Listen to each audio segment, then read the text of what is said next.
We're subject to a world of suffering and pain because we're always dividing and comparing and judging and trying to race to the top at whatever expense of pushing someone else down. That's not what it's about. Hey, beautiful. Welcome to Naturally Empowered Living, your safe space to guiding you on your unapologetic self-awakening journey. This is your weekly sanctuary for waking up from autopilot and transforming the way you approach life through the power of meditation, energetics, and root cause therapy. It is my mission to help you heal unprocessed emotions and release stuck energies by alchemizing your struggle cycles into opportunities for deep self-love, awareness, trust, and connection, to return to your innate essence of being, stepping back into your energy of alignment. Because here, we honor all parts of ourselves, the messy and the magic, the shadows and the light, embodying all parts that make you, you.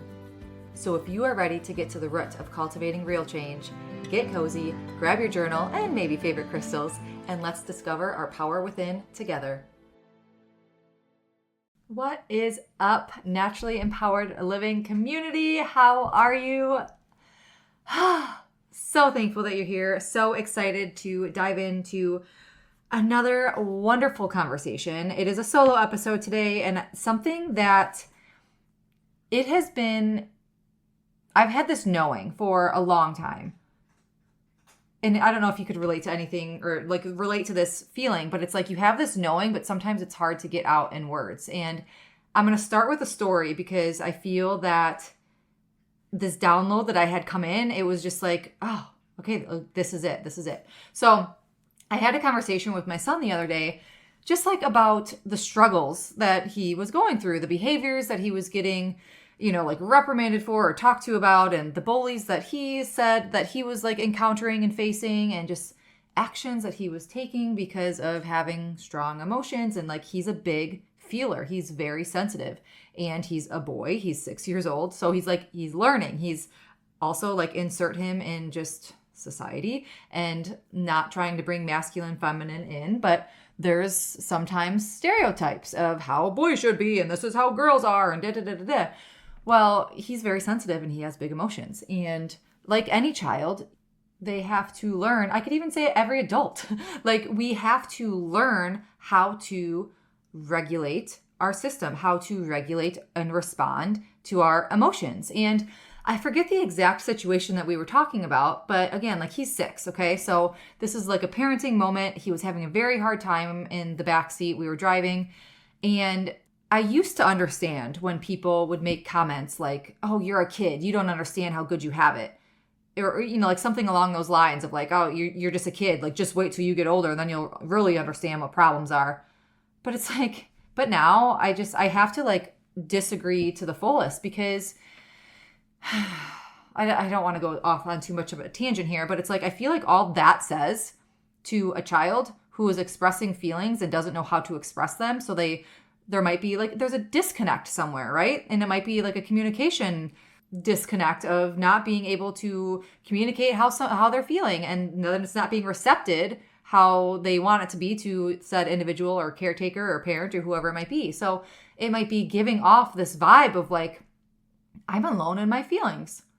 I don't know how to help myself, and neither do the people that I look up to or that I'm asking, right? So it's like, even kids, like, yes, big picture of life, they do not have the same quote unquote problems as adults have, because they don't have the chores or the bills or the careers or just the challenges that adults face. However, they still have challenges, right? And what is this feeling of anger that I'm having? And it takes over my body, and I don't know how to control it, but I get yelled at. So I don't know how to control this anger, and I get yelled at. So this puts me into more of a survival mode, because it's like, I don't know what to do, but I'm being triggered to be put into survival mode. Or kids might feel like, my son has actually told me that before. He's told me like, I don't know how to control it when I like have these spells. Like once we get to that settled down point, and then we talk about, whatever outburst or whatever it was, he's like, I don't have control over my body sometimes. And it's true. Dr. Becky Kennedy, oh my gosh, her book I will suggest over and over and over again. It's called Good Inside. It is probably like I don't want to say the only parenting book I'll ever read, because I have another one in the works. I think it's called Sibling Rivalry. But she just says it perfectly. Like, she describes it so simply in terms of, yes, the prefrontal cortex of children it's not fully developed, right? I'm sure a lot of you, if you've been on the show, I know I've mentioned that before. It's not fully developed until you're in your 20s. So when someone's put into like that fight or flight situation, especially if you're younger, you are put into survival mode. So of course you're going to be kicking, hitting, screaming because you don't know how to react to said feeling that is putting your body into survival mode.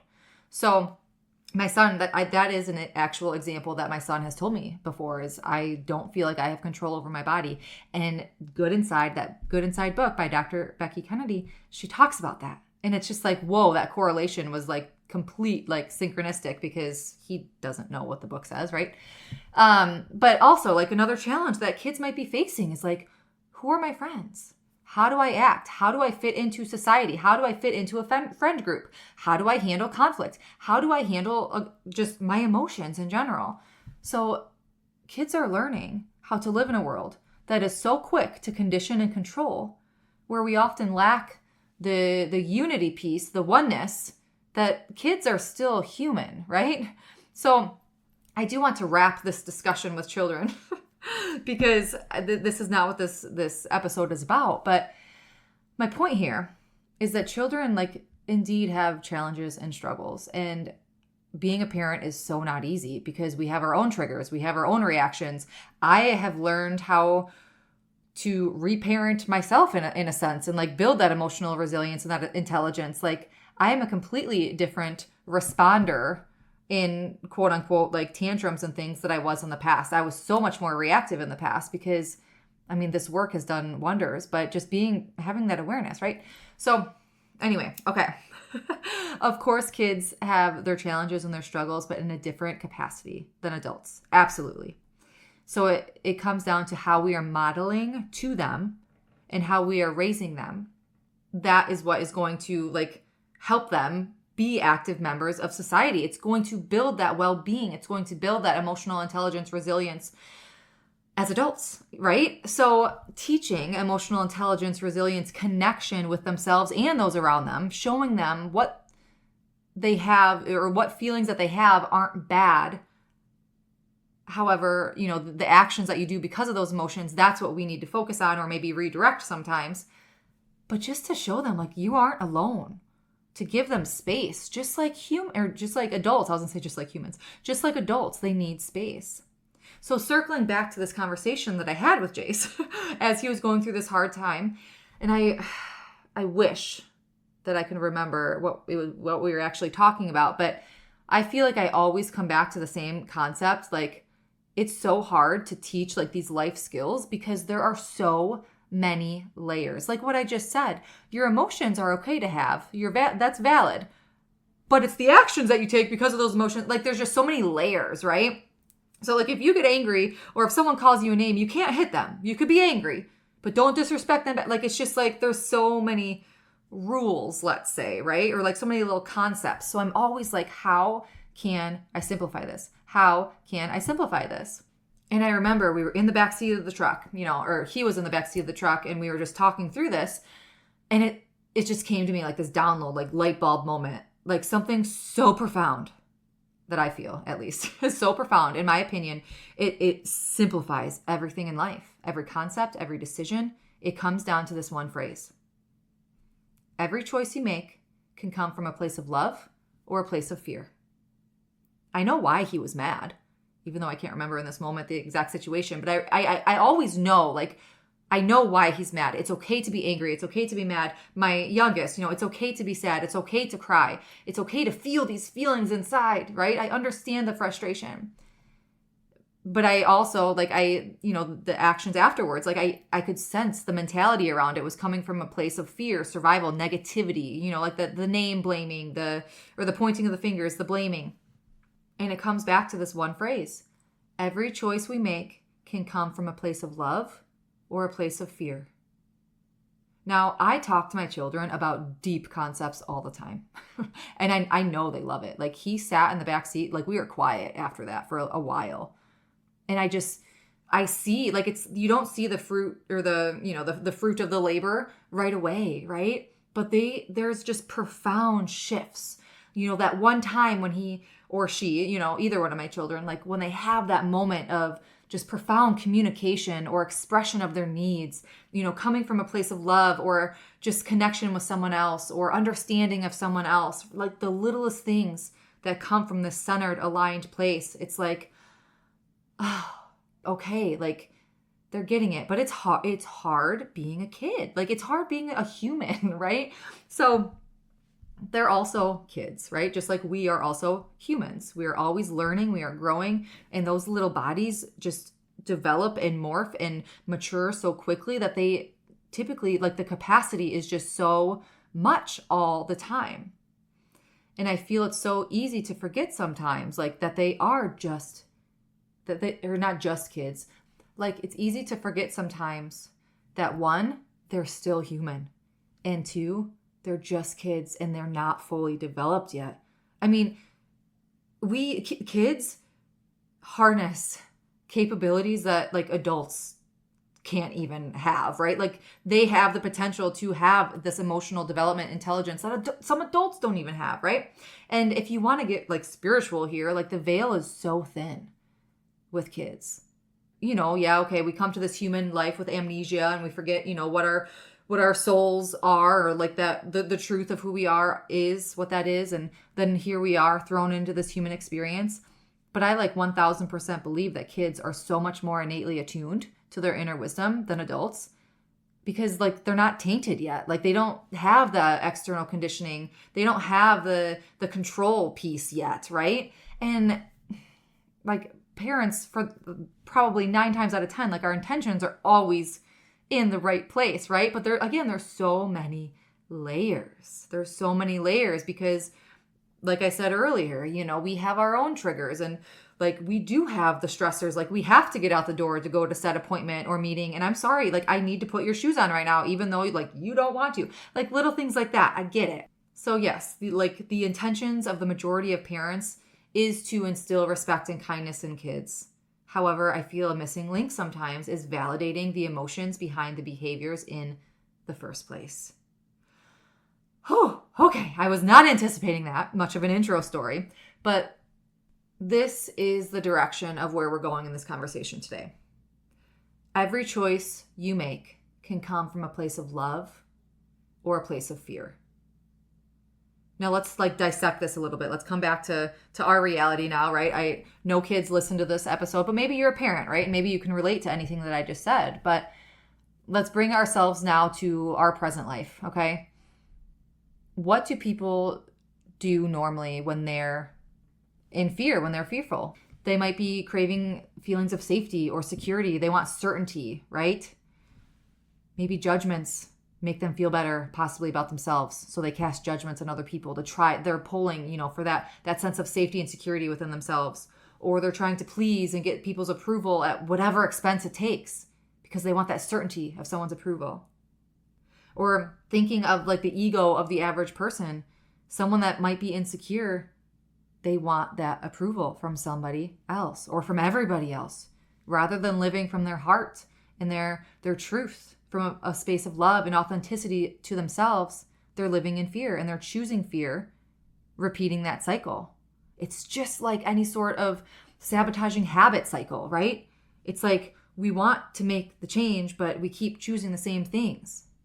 And I don't want to bring this into any sort of, like, political debate by any means, but speaking towards an obvious divide here that there is in many spaces of the world. I feel that there is more fear is being stoked within, like, the collective, because so much awakening is coming of this harsh reality, right? That our planet is being run by so much fear with not so much good intention. Like, people are awakening to this reality. And when we forget that all is one, right? Like, we are one, the oneness of it all. We're subject to a world of suffering and pain because we're always dividing and comparing and judging and trying to race to the top at whatever expense of pushing someone else down. That's not what it's about. So until we remember again that we are all one, all is one, When we start to come back to our space in our center, in our heart, that love is the answer. Waking up to that realization is this catalyst for change. And in my opinion, I feel like it's this fear-based negative polarity that we have on our whole, planet that's forcing this evolution, this beautiful evolution of waking up, because the negative polarity is getting more desperate for power. They're getting desperate for power, and they're seeing this awakening happening, and they're like, oh my gosh, how do we take these people over? How do we gain control? It's like a sinking ship, right? You're going to pull down anything that's not sinking, because you're going to either try to get up, or you're like, if I'm going down, you're coming with me. Like whatever that mentality is. So how do we take these people over before they wake up too much to where it's too late? And then we can't control them anymore. So we're seeing this desperation from this negative polarity of the planet, which is waking people up even more. And that's like the other side of that cycle that I was just sharing. Like when you're stuck in that fear-based cycle, you keep going for more because you're kind of that sinking ship, if you will, like pulling at anything, and you're repeating that fear-based cycle. But what I just said here is like, that's also waking people up even more, because we're waking up to this desperation. And that cycle is also continuing. So coming back to this quote of like, every choice you make can be made in love or made in fear. Think about that in everything you do. In love, in terms of, compassion, a non-judgmental grace. It's not like physical love, right? It's just coming from this place of openness, acceptance, honoring. So think of this as a ripple effect also. Like every decision, every choice you make, what if we made it from a space of love, made it from a space from our heart? Now, before you think like, I'm just one person, or the government is this, or my neighbor is that, and the power isn't in my hands, think of this for a minute. You, your love, your light creates a ripple, and we are all connected. And your love radiates. It radiates out. Your energy radiates out. Let it be from love or from fear. Your energy is radiating out of you at all times, right? So if you are making heart-centered choices, if you are making choices made out of love rather than fear, it is radiating out to your family, to your neighbor, to your city, to the world. And bringing these layers that I was talking about earlier with parenting, this doesn't mean that we're not going to have hard times or find ourselves, in this fear-based state or in this desperation or feel down in the dumps. We're not bypassing the experiences of life. However, with this approach, with this intention, with this awareness leading from a place of love, that perspective shift is everything. So I just wanted to note that little segue. So by choosing love over fear and not judging, your kids are going to see that, and they're going to lead by example. Your spouse, your friends, your extended family, your neighbors. This ripple is going to start to reach the collective. And the more and more that we are leading from the heart, the more it radiates out. And it will eventually become less cool to be judgy. It's going to not be cool to be the bully anymore. Okay? It's all a spectrum. The more we evolve, the more we teeter on that edge of the scale of love, the scale is gonna like become unbalanced. Like, I hope you can picture what I'm trying to say here. We're gonna evolve more, the easier it's gonna be for the rest of us to evolve, because that's the majority. So we're all holding hands. We're all holding hands. We are all one. And I want to give you an example, like how to gauge yourself. Like, am I coming from a space of love? Like, how do I know that it's compounding, right? So here's an example. You might be talking to someone, out and about or whatever, and, everyone's doing their own thing, and you're having this conversation, and all of a sudden, like, you just have this inner knowing, like something that they're saying, or maybe they're trying to like get in this gossip mode, and you're like, you're just not feeling it. But it goes another layer deeper, and you almost have this deeper level of awareness, and you're kind of like, I know where they're coming from. They're saying something, and I don't necessarily agree with the gossip or whatever they're saying, but they're saying this possibly to get my approval because maybe they feel insecure, or maybe they're just trying to fit in, or maybe you start to see things on a different level. And it's not like analytical at all. You're not judging them. It's just coming from a place of like, of openness and acceptance of this person. And something also to note, like, we are all on our own journey, and this would be a completely different episode if we wanted to dive into like helping people awaken and getting to that space of love themselves. However, this episode is solely, we're focusing on our choices ourselves. So I'm going to end that example with just saying, like, a sign of true discernment for yourself is coming from a place of compassion and love and understanding for everyone in any and every circumstance. Another example, let's say you did engage in this gossipy conversation.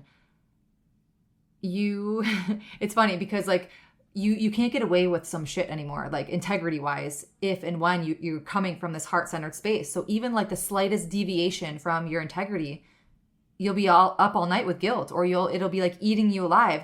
When 3 years ago you'd tell a little white lie and you wouldn't even remember it to this day. But then the more that you awaken, the more that you come from this heart-centered space and you deviate from that, because it will still happen,